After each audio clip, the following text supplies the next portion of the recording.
Hi guys, sorry to interrupt your viewing, but please subscribe to the channel and like this video. Thank you.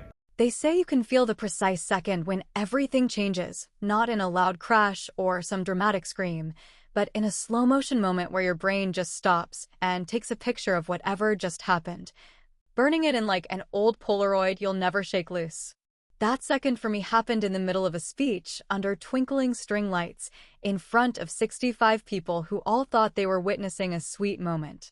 We were at the Lodge on Maple Hollow, a rustic little venue with stone fireplaces, overpriced wine, and a bartender who kept mispronouncing Chardonnay like it was an exotic dance.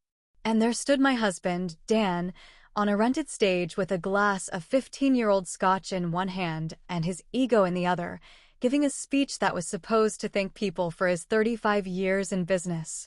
Instead, he made sure to light the room on fire, then tossed the match in my lap. Now I can finally spend time with someone I actually like, he said, pausing for effect like he'd just dropped the punchline of a joke people would still be laughing about next Christmas. The room erupted. Even my sister Jenny, who should have known better, threw her head back like he was the reincarnation of Johnny Carson. And me? I raised my glass, smiled so wide it hurt, and toasted right along with them. Because if there's one thing you learn when you've been married to a man like Dan Wilkins for over 3 decades, it's this: dignity doesn't come from yelling. It comes from silence so sharp, it cuts the air. He clinked his glass with mine, eyes twinkling, and leaned in to whisper, "Just a joke, babe. You know you're my rock." And I smiled again, all teeth, and told him, "Of course, honey. You always know how to steal the spotlight." And he did. That's all he ever did.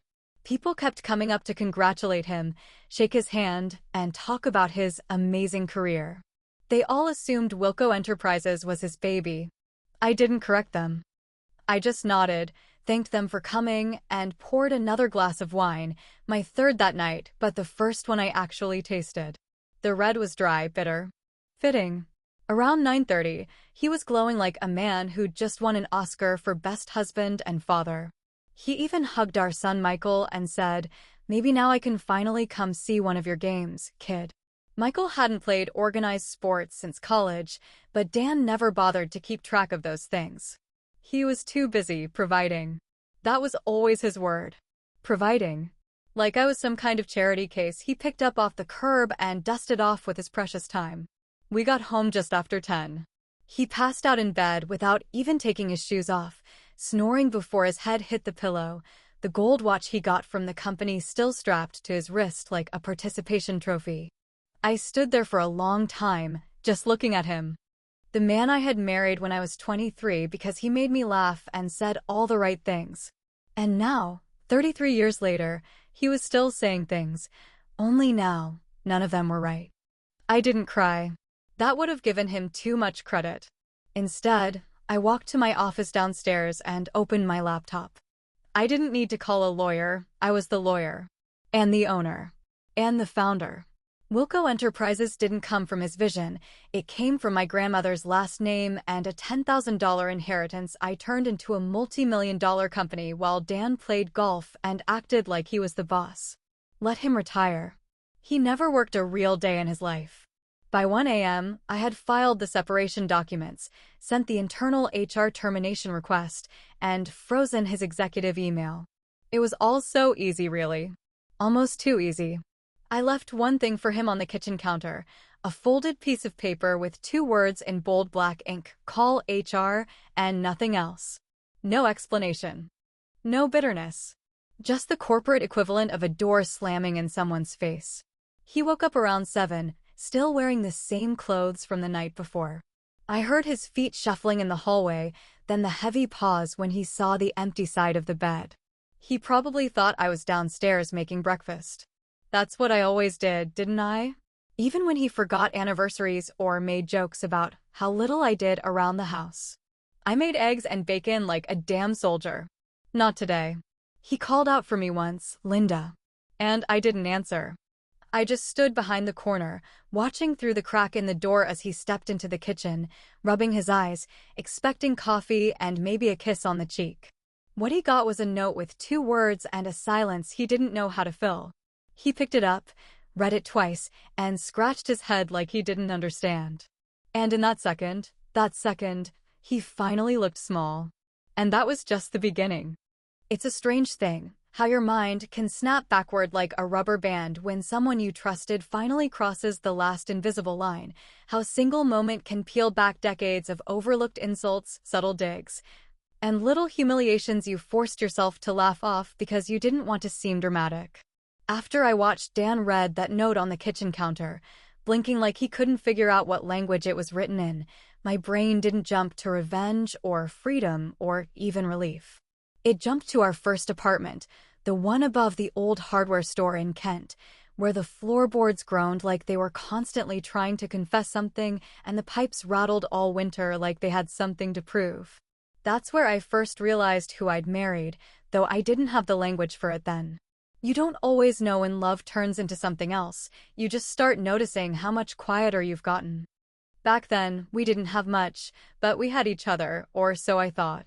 I worked during the day at a little accounting firm that barely paid above minimum wage, and Dan worked nights bartending at a place called Miller's Tap. He used to come home reeking of whiskey and fried food, talking about how he'd scored the big tipper table, and how the manager said he had real charisma. I'd be sitting at the tiny desk in the corner of the bedroom, calculator in one hand, pen in the other, trying to work through the business plan I'd been tweaking since college.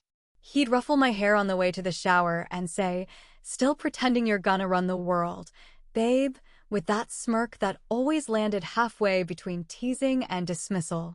The first time he made a joke at my expense in front of other people, I laughed. I remember it way too clearly, his parents' living room, holiday party. I was talking about the idea I had for a consulting agency, something that would help small businesses set up their books properly from day one. I had notes, even a few mock spreadsheets. Dan cut in before I could finish and said, "Linda's hobby is imagining she's the next Oprah, but with QuickBooks instead of cameras." The room laughed. His mother clutched her wine glass and nodded like I was a toddler showing off a finger painting. I swallowed the rest of my sentence, smiled, and changed the subject. But I didn't forget. I started building Wilco 2 years later, under his nose and behind a fake consulting job title he never asked too many questions about. I named the company after my grandmother Wilhelmina Collins, a woman who raised 6 kids during the Great Depression with nothing but hard hands and a sharper mind. Dan never met her, and I never volunteered much. It suited me fine that he thought Wilco was just another one of my little side projects. I built it from scratch, one grueling contract at a time, working nights and weekends and sometimes sleeping at the office during tax season. There were entire months, 8 or 10, maybe more, where I didn't take a single real break, nearly 30 weeks without a day off, and not once did Dan ask why I looked so tired. He was too busy networking, which usually meant long lunches with golfing buddies or drinks with some startup guys who never seemed to remember my name. Every time someone asked what I did, he'd laugh and say, "She's the brains of the operation, but I'm the looks." People laughed. I smiled. And every time, it chipped off a little more of something inside me. He called me the wife with spreadsheets in front of a CEO I was trying to land as a client. He once told our son that Mom's company mostly runs itself because I'd automated some of the day-to-day operations. He had no clue how it worked, who he employed, or what I did to keep everything moving. But he loved saying "we" when it came to the success. "We built something great," he'd say over cocktails at holiday parties. "We did this." I let him for a long time. I thought maybe, in some twisted way, it helped our marriage. Like letting him have that illusion would buy me peace in the places that mattered. But now, sitting in my kitchen in a robe, sipping coffee he didn't make, in a house my name alone sits on, watching him stare at that note, I could see the illusion had finally cracked all the way through. Later that morning, after a few confused texts and a very tense voicemail from Dan asking what the hell was going on, he finally picked up the phone and called our company lawyer. Her name is Melissa Grant, and she's been with me since the beginning. She's seen every version of Wilco from the backroom startup to the boardroom beast it is now. She was the one who wrote the original bylaws and helped me keep my ownership clean and airtight, especially when Dan came on board about a decade ago. He was never technically anything but a salaried consultant with no executive control. He just liked to pretend. When she answered, I imagined her calm voice, her clipped tone, her precise diction, all of which drives Dan absolutely nuts. He probably went in hot, demanding to know what this HR note meant and what kind of joke we were playing. I imagine he talked over her until she raised her voice the tiniest bit and said, Mr. Wilkins, as of yesterday, you no longer have any legal standing with Wilco Enterprises. The silence that must have followed that statement is the kind that doesn't echo, it just lands and stays there, sitting like a weight on your chest. That's the moment he realized he hadn't just retired. He'd been fired. And it was only Monday. The thing people never understand until it's too late is that foundations don't just mean concrete and nails. They're about who actually lays the bricks when no one's looking, who keeps things standing when the storms come, and who patches the cracks while the other one brags about how great the walls look. Dan spent 30 years talking like he built our life, our house, our reputation. He told dinner guests he'd put in the work, like he was some kind of goddamn pioneer with a hammer in one hand and a mortgage in the other, but he never laid a single damn stone. I did. Quietly. Methodically. And for years, I let him take credit because it seemed easier than correcting him in front of people. But when a man forgets who's holding the map, don't be surprised when he ends up lost. We bought the house 15 years ago, back when the company was just starting to turn its first real profit.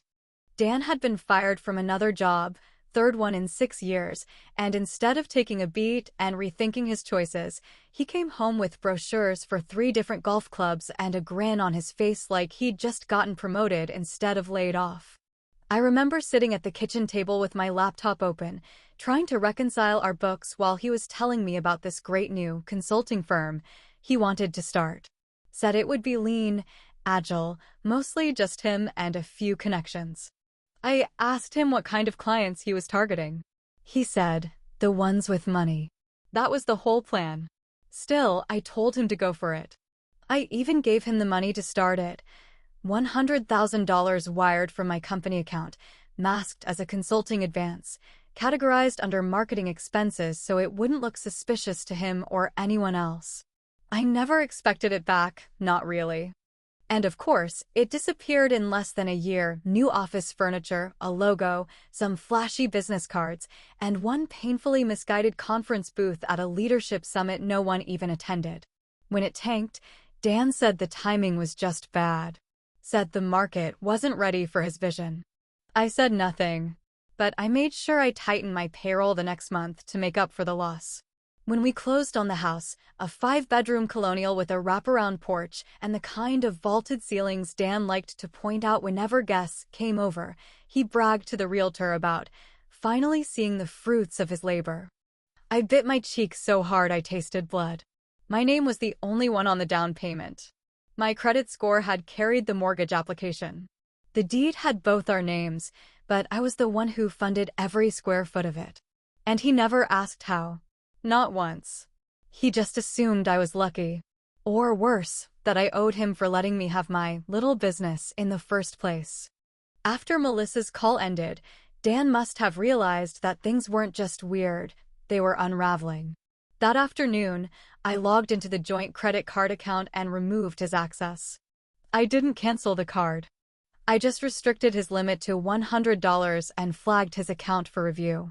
A few hours later, I got a fraud alert from the gas station. Apparently, he tried to fill up his car and couldn't. He must have thought it was a glitch. Next came the country club membership. I called their billing department directly and told them to switch the primary account holder back to me, as it had always been for the last 11 years. They asked if I wanted to cancel Dan's privileges entirely. I said no. I wanted him to try and check in next Saturday, only to find out he no longer had access to the sauna, the locker room, or the parking validation. Petty? Maybe. But sometimes pettiness is just precision in heels. The final straw for Dan came 3 days later, when he marched into the Wilco lobby like a man on a mission, chest puffed out like he was still the king of the damn castle. He wore that smug little half-smile, the one he always used when he thought he was about to win something. I imagine he stormed up to the front desk, pointed at the receptionist, Claire, a 24-year-old who's twice as smart as she looks, and said something like, "I need to speak to whoever's running things now." Claire, bless her, didn't blink. She just tilted her head, tapped a few keys on the computer, and said, "Oh, Mrs. Wilkins is expecting you." She didn't even look up. That's when Dan's smile twitched. He thought he was coming to confront the mysterious new boss, to raise hell and reassert whatever authority he still thought he had. What he didn't realize was that the woman he was about to face wasn't some outsider who'd taken his company from him. It was the same woman who'd handed him his coffee every morning for 30 years. The one who knew how to disappear in a room just enough to make a man think he was the only one shining. The same woman he had underestimated every single day of his married life. He was walking into my office, and I'd been waiting. There's something quietly brutal about watching a man lose his grip, not all at once, but in the slow, crumbling way of a sand castle washing away at high tide. It doesn't happen in a grand moment with screams and broken plates, like the movies make you think. It happens in glances that last a second too long, in phone calls that go to voicemail without a call back, in jokes that don't land the way they used to. That's how it started with Dan, little things first, and then everything all at once. After the receptionist sent him up to my office, he walked in like he still owned the place, like the walls themselves would cower if he scowled hard enough.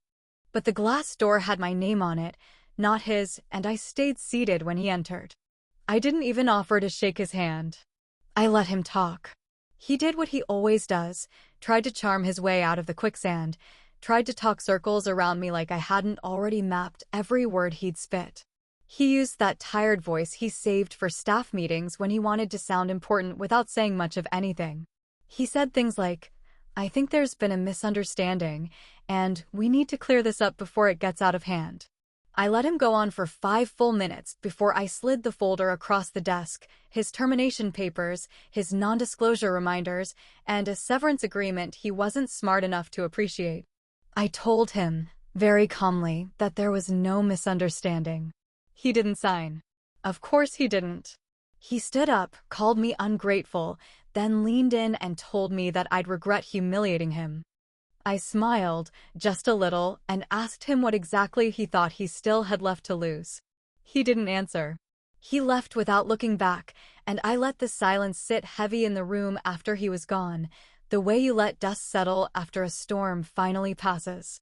He spent the next few days trying to pull together some kind of rescue mission, dialing up old friends, reaching out to former clients, even emailing my board members like they didn't already know who'd been running the ship since day one. I imagine he pictured a dramatic return, some kind of coup led by his network of golf buddies and ex-partners, but that illusion popped faster than a cheap balloon at a kid's party. Because hey, race the thing about power, people respect it, but they only follow it if it keeps the lights on. And Dan's light had flickered out. The board didn't return his messages.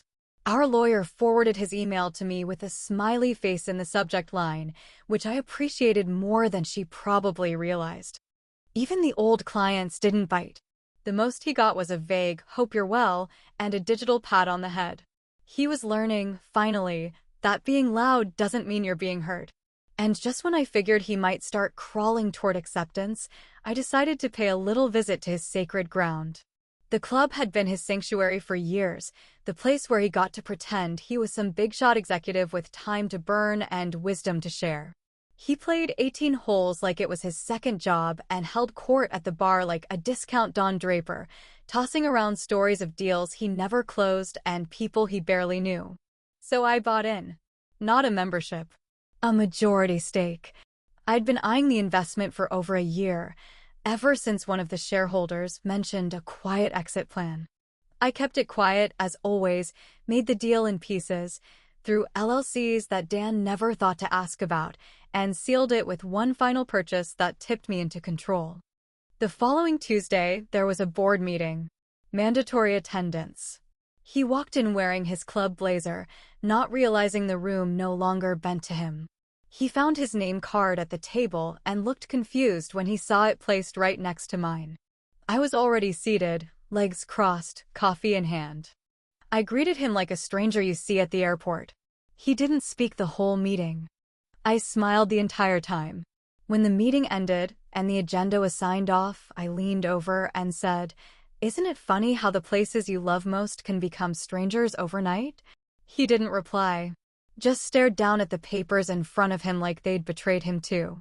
That was the moment I think he realized he wasn't slipping. He was falling. He left the club without saying goodbye. Drove out like a man with nowhere left to be, tires squealing a little too loud on the gravel. He probably thought I'd go home, pour a drink, and sit by the fireplace alone, reveling in my little power play. But he forgot I already had dinner plans. With his family. His brother James had invited me over earlier that week, said he hadn't seen me in a while, and hoped we could catch up. I didn't mention Dan. I didn't need to. I just said I'd bring dessert. Dan must have assumed that his brother would be on his side, his blood after all.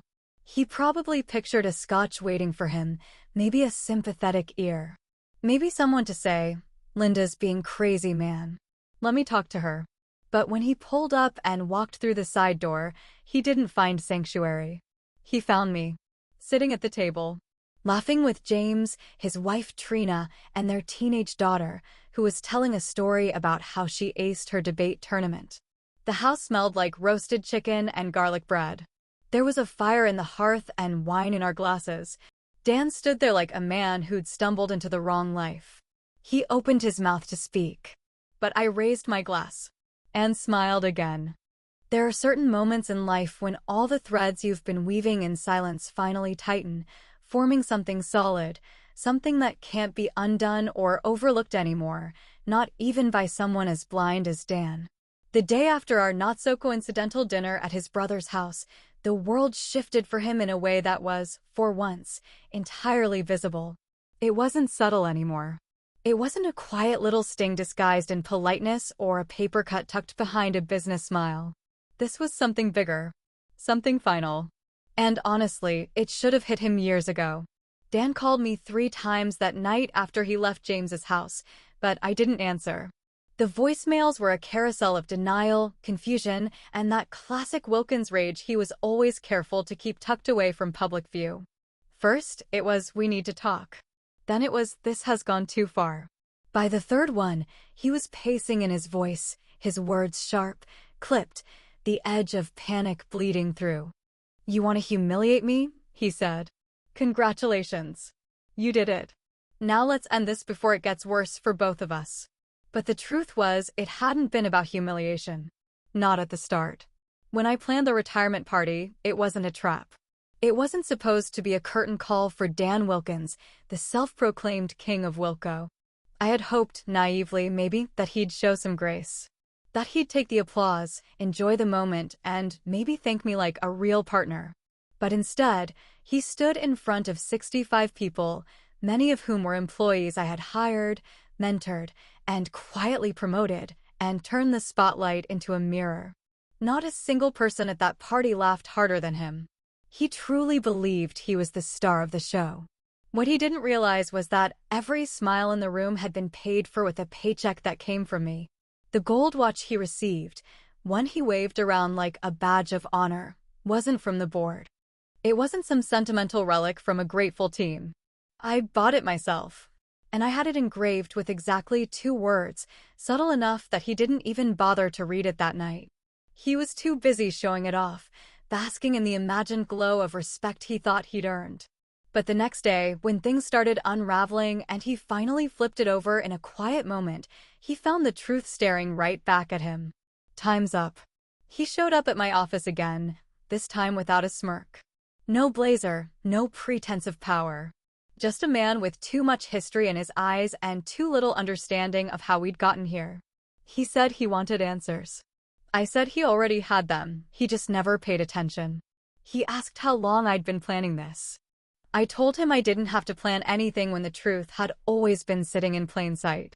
He demanded a seat at the table, said we needed to negotiate terms.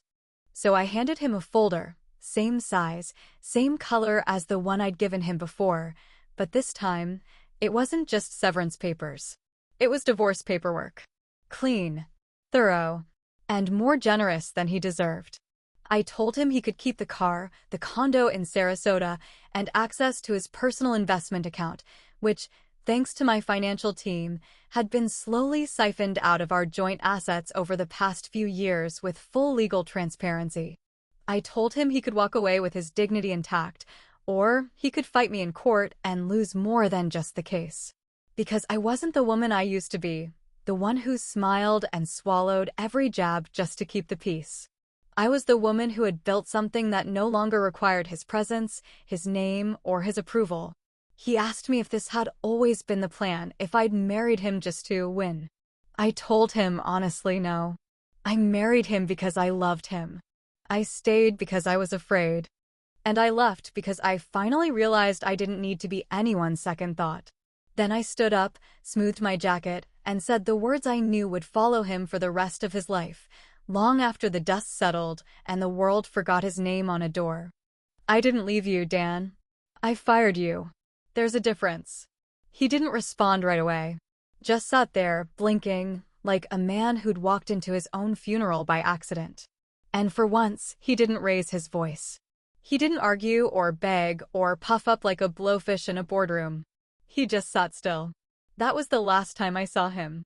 What he chose after that, whether he signed or tried to fight, whether he packed his things or tried to spin a new story, I couldn't tell you. I didn't follow. I didn't care.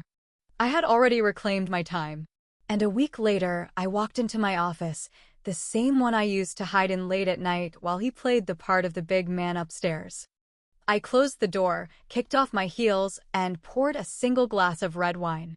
I looked at the photo on the wall, my grandmother, Wilhelmina Collins, standing in front of her tiny post-war grocery store in Tennessee, sleeves rolled up, eyes hard, mouth set like she dared the world to underestimate her again.